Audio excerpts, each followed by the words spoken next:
ದೀಪಾವಳಿಯಲ್ಲಿ ಗೂಡು ದೀಪವನ್ನು ಮನೆಯಲ್ಲೇ ತಯಾರಿಸುವಂತಹ ಪರಿಪಾಠ ಹಿಂದೆ ಇತ್ತಾದರೂ ಕೂಡ ಇಂದು ಅದು ಕಡಿಮೆ ಆಗಿದೆ. ಆದರೆ ಚಾರ್ಮಾಡಿಯ ದಿನೇಶ್ ಪೂಜಾರಿ ಎಂಬುವರು ದೇಹದ ಸ್ವಾಧೀನತೆ ಕಳೆದುಕೊಂಡಿದ್ರು ಕೂಡ ಒಂದೇ ಕೈನಲ್ಲಿ ಮನೆಯಲ್ಲಿ ಗೂಡು ದೀಪ ತಯಾರಿಸ್ತಾ ಇದ್ದಾರೆ.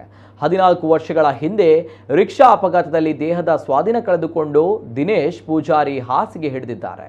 ಅಪಘಾತಕ್ಕೂ ಮೊದಲು ಸಾಕಷ್ಟು ಕ್ರಿಯಾಶೀಲರಾಗಿದ್ದ ಇವರು ಬೋಟ್ ತಯಾರಿಕೆಯಲ್ಲಿ ಮೆಕ್ಯಾನಿಕ್ ಆಗಿ, ಬಳಿಕ ಬಸ್ ಕಂಪನಿಯೊಂದರಲ್ಲಿ ಮೆಕ್ಯಾನಿಕ್ ಆಗಿ ದುಡಿದಿದ್ದರು.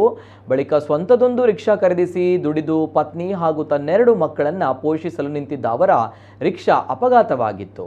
ಅಪಘಾತಕ್ಕೂ ಮೊದಲು ಗೂಡುದೀಪ ಮಾಡುವ ಹವ್ಯಾಸ ಹೊಂದಿದ್ದ ಅವರು ಟೈಟಾನಿಕ್ ಮಾದರಿ ಸೇರಿ ಹಲವು ವಿನ್ಯಾಸಗಳ ಗೂಡುದೀಪ ತಯಾರಿಸಿದರು.